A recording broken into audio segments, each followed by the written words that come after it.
मैं तुझसे नफरत करता हूँ, तू हारेगा और एक्नॉलेज करेगा मुझे रेसलमेनिया में, लेकिन इसके बाद रोमन रेंस को तैयार रहना होगा क्योंकि सेथ रॉलिंस फुल फोर्स के साथ उनके पीछे आने वाले हैं। मंडे नाइट रॉ की शुरुआत ऐसे हो सकती है, मुझे यकीन नहीं हुआ ऐसा तो ब्लड लाइन वाले किया करते थे। ब्रॉन ब्रेकर दिखाई देते हैं अकेले, फेस पर गुस्सा और मन में तबाही दौड़ रहा होता है। वो चीजों को फेंकना शुरू कर देते हैं, चेयर फेंकते हैं, कमेंट्री टेबल उल्टा देते हैं, फिर माइक के साथ रिंग में जाते हुए कहने लगते हैं कि एडम पियर्स तूने सब कुछ बर्बाद कर दिया। इतने में विजन के मेंबर दौड़ते हुए आते हैं। ब्रॉन कहते हैं दूर चले जाओ, अभी के अभी पॉल उस टकले ने मेरा रॉयल रंबल बर्बाद कर दिया, मैं उसके शो को बर्बाद कर दूंगा। ऐसे में यहाँ पॉल हेमन माइक पे आते कहने लगते हैं कि ये ब्रॉन ब्रेकर की फॉल्ट नहीं है, देख रहे हो सबको वीजा मिला होगा सऊदी अरेबिया जाने के लिए, तो क्या एडम पियर्स को मालूम नहीं होगा वो मास्क मैन कौन है और वीजा तुमने अप्रूव किया था, तो ये तेरी गलती है एडम पियर्स। इतने ब्रॉन ब्रेकर पॉल हेमन से माइक छीन लेते और कहते हैं एडम मैं 3 तक काउंट करूंगा, जल्दी आ इधर, 9 1। एडम पियर्स बाहर आते हुए अपने सामने सिक्योरिटीज को खड़ा कर देते हैं और कहने लगते हैं कि कितना खुद को एम्बेरस करोगे, ड्रॉ हुआ था उसमें तेरा रॉयल नंबर एंट्री नंबर 2 लगा, और मुझे कैसे पता कि कौन है ये नया मास्क मैन, पिछली बार वो ऑस्टिन थियरी था। ऑस्टिन थियरी का नाम सुनने के बाद ब्रॉन ब्रेकर ऑस्टिन थियरी को देखने लगते हैं। थियरी मुंडी हिलाते नहीं नहीं भाई मैंने ये नहीं किया। आगे एडम पियर्स कहते हैं कि अगर तुझे इतना ही बुरा लग रहा है तेरे बैड परफॉर्मेंस पर, बैड परफॉर्मेंस सुनते ही ब्रॉन ब्रेकर भड़क जाते हैं। इतने में एले नाइट का म्यूजिक हिट होता है और एले नाइट यहाँ पे सामने से नहीं बल्कि पीछे से अपीयर होते हुए लोगन पॉल और ऑस्टिन थियरी को चेयर से मारते हुए भाग जाते हैं। ब्रॉन ब्रेकर की शकल पे दिख रहा था कि उनको कुछ समझ ही नहीं आ रहा यहाँ पे क्या हो रहा है, इसलिए वो पॉल हेमन से कहते हैं बताओ मुझे यहाँ क्या चल रहा है। बताऊंगा गाइज, मैं आप लोगों को बताऊंगा ब्रॉन ब्रेकर पे किसने अटैक किया। लेकिन अब देखते हैं कि रोमन रेंस यहाँ पे आ गए हैं। हमें देखने मिलता है कि वो एसयूवी से निकलते हैं और सीधे रिंग की ओर बढ़ते हैं। रोमन रेंस अपने एंट्रेंस को बड़े आराम से और टाइम लेके करते हैं। इसके बाद रिंग में आने के बाद वो फिलाडेल्फिया के क्राउड से कहते हैं कि फिली एक्नॉलेज मी। क्राउड रोमन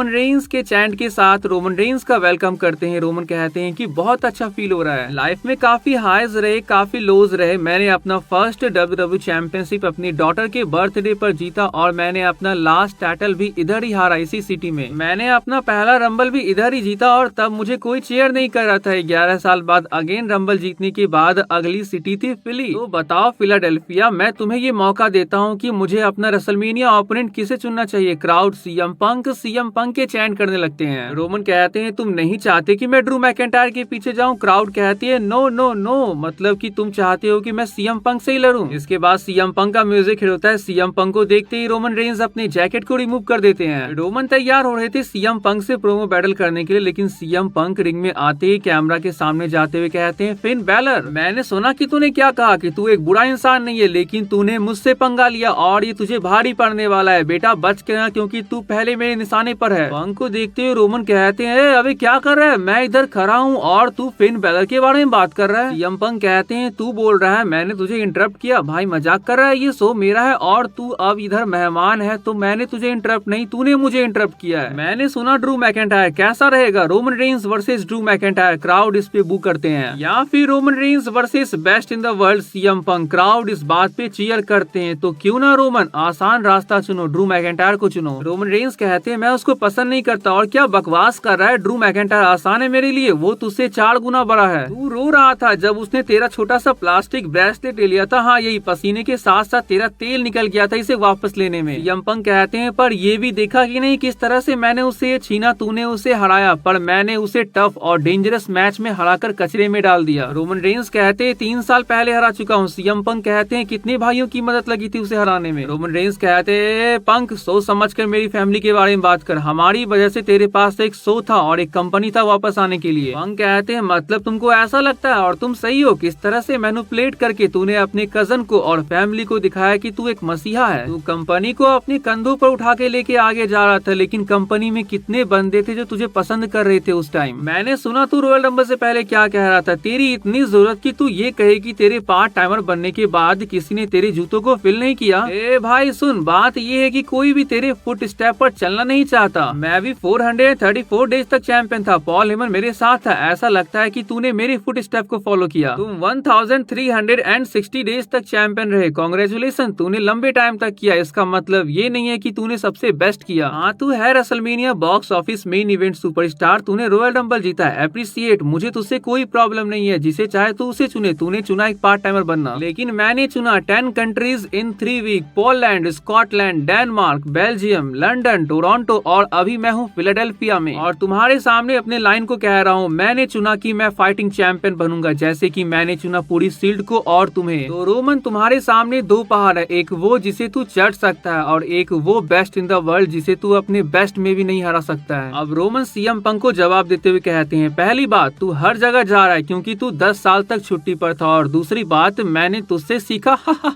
मैंने तुझसे ये सीखा कि क्या नहीं करो, तू इधर नहीं आता मेरे बगैर। मैंने बोला तुझे वापस लाने के लिए, इतने बकवास करने के बाद ही मैंने तुझे अलाउ किया इधर आने को। मैं तुझे लाया और तू मेरा मजाक बना रहा है। मैं चुन सकता हूँ तुझे, हाँ तू बेस्ट सुपरस्टार है यहाँ सबसे, पर मैं तुझसे नफरत करता हूँ, इसलिए सीएम पंक मैं तुझे पिक करता हूँ। और ये नफरत की आग तब शांत होगी जब मैं तुझे रेसलमेनिया में हराऊंगा और तू मुझे एक्नॉलेज करेगा। तो ये कहते हुए रोमन रेंस यहाँ से चले जाते हैं। तो जैसा गाइस मैंने आप लोगों को कहा था कि Roman Reigns most likely CM Punk को ही पिक करेंगे, तो रोमन रेंस ने अपने रेसलमेनिया ओपोनेंट के तौर पे सीएम पंक को चुन लिया है। लेकिन रुक जाओ, अभी शो एंड नहीं हुआ है। पॉल हेमन यहाँ पहुंचते हैं एडम पियर्स के सामने और वो कहते हैं कि तुम आज एक मैच बुक करोगे, Bron Breakker versus LA Knight, please sir. Adam Pearce कहते हैं मैं नहीं कर सकता। पॉल हेमन कहते हैं मतलब क्या है तुम्हारा, मैं नहीं कर सकता, तुम जनरल मैनेजर हो मंडे नाइट रॉ के। एडम पियर्स बोलते हैं मैं ये नहीं कर सकता, मैंने एले नाइट को बिल्डिंग से बाहर निकाल दिया, वो मेरे शो को बर्बाद कर रहा था, और तुम जाके ब्रॉन ब्रेकर को शांत करो और उस मोटे ब्रॉन्सन रीड को ये बता देना कि उसका मैच है पेंटा के साथ। पॉल हेमन कहते हैं कटप्पा तू गद्दारी कर रहा है, तू जो कर रहा है वो सही नहीं कर रहा है, बाहुबली तुझे छोड़ेगा नहीं। एडम पियर्स कहते हैं FAFO fool around and find out, तू मेरा कुछ भी नहीं उखाड़ सकता है। और दूसरी ओर हमें क्या देखने को मिलता है कि ब्रॉन ब्रेकर शांत होने का नाम नहीं ले रहे हैं। पॉल हेमन उनको समझा रहे लेकिन वो समझ नहीं रहे हैं। अब पेंटा वर्सेस ब्रॉन्सन रीड का मैच हमें देखने को मिलता है। मैच थोड़ी देर चलता है लेकिन इसके बाद क्या होता है कि विजन यहाँ पे पेंटा को डिस्टर्ब करने लगते हैं। तो पेंटा लोगन पॉल और ऑस्टिन थियरी को मजा चखाने के लिए जाते हैं। इसमें क्या होता है कि रेफरी को चोट लग जाता है और वो नीचे गिर जाते हैं। मौके का फायदा उठाते हुए ब्रॉन्सन रीड पेंटा को सुनामी लगा देते हैं, लेकिन जब वो पिन करने के लिए जाते हैं तो काउंट करने के लिए रेफरी यहाँ पे थे ही नहीं। रेफरी के गैर मौजूदगी का फायदा ब्रॉन्सन रीड यहाँ पे पेंटा को स्टील चेयर से मार के उठाना चाहते थे, लेकिन तभी एले नाइट यहाँ पे आते हुए ब्रॉन्सन रीड को BFT ब्लंट फोर्स ट्रॉमा लगाते हुए भाग जाते हैं। थियरी और लोगन पर उनको पकड़ने के लिए दौड़ते हैं। रेफरी रिंग में आ चुका था और वो काउंटिंग स्टार्ट करता है। ब्रॉन्सन रीड यहाँ पे रिंग में नहीं पहुंच पाते और काउंट आउट से पेंटा मैच को जीत जाते हैं। तो दोस्तों विजन के दिन थोड़े अच्छे नहीं चल रहे और इस एज में भी पॉल हेमन को टेंशन लेना पड़ रहा है। तो दोस्तों चलिए अब कुछ सीक्रेट्स का पर्दाफाश किया जाए। जैसा कि आप लोगों को पता है कि रॉयल रंबल में ब्रॉन ब्रेकर पे एक मिस्ट्री अटैकर ने अटैक किया, जिस वजह से आज हमें ब्रॉन ब्रेकर इतने गुस्से में दिखाई दिए। क्या आप लोगों ने ये नोट किया आज जब एडम पियर्स यहाँ पे ऑस्टिन थियरी के बारे में बात कर रहे थे तो लोगन पॉल यहाँ पे बड़े गौर से देख रहे थे ब्रॉन ब्रेकर को। लोगन पॉल जब कोई कमीनागिरी करते हैं तभी वो इस तरह के फेशियल एक्सप्रेशन दिखाते हैं। ये था वो मिस्ट्री अटैकर। आप इनके फेस को देखो, चेहरा तो दिख नहीं रहा है लेकिन यहाँ पे आप उनके बियर्ड पे फोकस करो। क्या आपको उनकी बियर्ड इस आदमी से मैच खा रही है लोगन पॉल से? मुझे लगता है एडम पियर्स बिल्कुल सही कह रहे हैं कि उनको नहीं पता है कि इस मास्क के अंदर कौन है। अगर एडम पियर्स ने बिल्कुल ध्यान से सबका वीजा अप्रूव किया है फिर इसका मतलब तो यही है कि ये कोई बाहर का आदमी नहीं है बल्कि अंदर का ही आदमी है जिसने रॉयल रंबल में ब्रॉन ब्रेकर पे अटैक किया है। मुझे लगता है कि सबके पीछे सेथ रॉलिंस का हाथ है और वो अपनी फौज तैयार कर रहे हैं वापस आने से पहले। ब्रॉन ब्रेकर फिलहाल के लिए टाइटल पिक्चर से हट चुके हैं। इसका मतलब ये है कि ब्रॉन ब्रेकर यहाँ पे रेसलमेनिया में सेथ रॉलिंस को फेस करेंगे। सेथ रॉलिंस ब्रॉन ब्रेकर से बदला लेंगे रेसलमेनिया में। और हाँ, ब्रॉन ब्रेकर को हराने के बाद अगर रोमन रेंस रेसलमेनिया में सीएम पंक को हरा के वर्ल्ड हेवीवेट चैंपियन बन जाते हैं तो सेथ रॉलिंस पक्का अपनी चैंपियनशिप के लिए आने वाले हैं रोमन के पीछे। एक्चुअल में रेसलमेनिया में तो इनका ही मैच होने वाला था क्योंकि सेथ रॉलिंस इंजर्ड हो गए, इसलिए प्लान थोड़ा इधर उधर हो गया। एजे स्टाइल्स का म्यूजिक हिट होता है। रिटायर होने के बाद मुझे लगा कि भाई एजे स्टाइल्स आ गए, लेकिन नहीं, ये तो ये कमीना गुंथर था जो एजे स्टाइल्स का मजाक बना रहे थे। गाली सिर्फ मैं नहीं बल्कि सारा क्राउड यहाँ पे FU गुंथर के चैंट लगा रहे थे। करियर किलर के रिंग में आने के बाद ये घोंचू कहता है कि देखा तुम लोगों ने, जब सीना और एजे जैसा लेजेंड करियर किलर का सामना करता है तो उनका करियर और लेगेसी मर जाता है। एजे स्टाइल्स के farmer tag team partner Gunther से कुछ बकवास नहीं सुन सकते थे एजे स्टाइल्स के बारे में, इसलिए वो यहाँ पे आते हुए गुंथर पे अटैक कर देते हैं। लेकिन इसके बाद जिस तरह से गुंथर ने ड्रैगन ली को मारा, ऐसा लगा कि भाई ये फांसी लगा रहे हैं उनको। पूरा जान निकाल लेने से पहले गुंथर छोड़ देते हैं। अकेले ड्रैगन ली से नहीं होगा, इसके लेवल का सुपरस्टार चाहिए होगा इस करियर किलर को किल करने के लिए। मैं तो होप करता हूँ कि बस एक दिन के लिए गुंथर इनसे टकरा जाए, वो मिट्टी में ना मिल गए तो बताना। ओवा फेमी हमें मंडे नाइट रॉ में देखने को मिलते हैं, वो इनसे फाइट करते हैं। नहीं, वो टैग टीम मैच में फाइट नहीं कर रहे थे, एक 2-in-1 हैंडीकैप मैच देखने को मिलता है। कुछ ही मिनटों में ओवा फेमी एडिक और आयवार को खत्म करके रख देते हैं, डिस्ट्रॉय कर देते हैं ओवा दोनों को बिना रेफरी के। मुझे लगता है कि इनका लेवल गुंथर के लेवल से कहीं ज्यादा ऊपर है। निकी एंड ब्री बेला ट्विंस हमें देखने को मिलती है मंडे नाइट रॉ पर। पर 7 साल बाद आज हमें ये मंडे नाइट रॉ में एक साथ देखने को मिल रही थी। फैंस काफी इमोशनल और खुश थे इनको वापस देखकर। ब्री कहती है कि हर वीक निकी की धुलाई हो रही इसलिए मैं वापस नहीं आई। मैं वापस आई हूँ अपनी बहन के साथ वुमेन्स टैग टीम चैंपियनशिप जीतने के लिए। आज फाइनली हमें जे ऊसो के साथ साथ जिमी ऊसो यहाँ पे कंप्लीट होते हुए दिखे और यहाँ पे नेक्स्ट वीक के अपने मैच को कंफर्म करते हैं। नंबर 1 कंटेंडर ओटिस और टोजावा के साथ वो नेक्स्ट वीक फाइट करने वाले हैं। एंड यहाँ पे जे ऊसो फाइनली एक्नॉलेज करते हैं रोमन रेंस के रॉयल रंबल विक्ट्री के ऊपर। And wow, dirty Dominik Mysterio अपना रिटर्न करते हुए दिखाई देते हैं। उनके रिंग में आने के बाद डर्टी डॉम के चैंट लगने लगते हैं। डोमिनिक कहते हैं एक ही रीजन है, मैं यहाँ आया हूँ और ऐसी जगह आया हूँ सेलिब्रेट करने 2026 वुमेन्स रॉयल रंबल विनर माई गोरेटा लिव मॉर्गन के लिए। लिव मॉर्गन आते के साथ डोमिनिक के ऊपर कूद पड़ती है और थोड़ा प्यार वार दिखाने के बाद क्राउड लिव के लिए यू डिजर्व इट के चैंट कर रहे होते हैं। तो लिव कहते हैं कि मुझे पता है कि आप देख रहे हो सबसे महान रॉयल रंबल विनर को। इसके बाद वो बहन कहते हुए रकील रॉड्रिगेज को इंट्रोड्यूस करती है, लेकिन रकील यहाँ पे आने के बाद लिव की बहन की ऐसी की तैसी कर देती है। वो कहती है कि पहले तुम मुझे ये बताओ कि तुमने मुझे रॉयल रंबल में एलिमिनेट क्यों किया। लिव कहती है कि तुम्हारे पास टाइटल मैच था, मेरे पास नहीं था और अब हम दोनों के पास टाइटल जीतने का मौका है, तो इसमें प्रॉब्लम क्या है। रकील कहती है ठीक है कोई प्रॉब्लम नहीं है, लेकिन तुम अभी प्रॉब्लम क्रिएट मत करना, मेरा मैच होने वाला है तो तुम दोनों बैक स्टेज चले जाओ। फिलाडेल्फिया स्ट्रीट फाइट मैच हमें देखने को मिलता है रकील रॉड्रिगेज वर्सेस स्टेफनी वकैर के बीच। लिव मॉर्गन और रॉक्सन पेरिस के हेल्प करने के बावजूद रकील रॉड्रिगेज स्टेफनी वकैर से हार जाती है। मैच के बाद लिव मॉर्गन अपना फिनिशर ओविलियन लगा देती है स्टेफनी वकैर को और उनके टाइटल को रेज करती है। Duplicate El Grande Americano versus Jevon Evans का मैच हमें देखने को मिलता है। मैच के बीच ओरिजिनल एल ग्रैंडे अमेरिकानो आ जाते हैं। इसके बाद जेवॉन आसानी से मैच को जीतते हुए यहाँ से निकल जाते हैं। तो गाइज ये थी हमारी आज की Monday night raw. I hope कि आप लोगों को आज का वीडियो अच्छा लगा होगा। वीडियो अच्छी लगी तो चैनल को जो सब्सक्राइब कर लीजिएगा। मिलते हैं नेक्स्ट वीडियो में, तब तक के लिए bye and take care guys.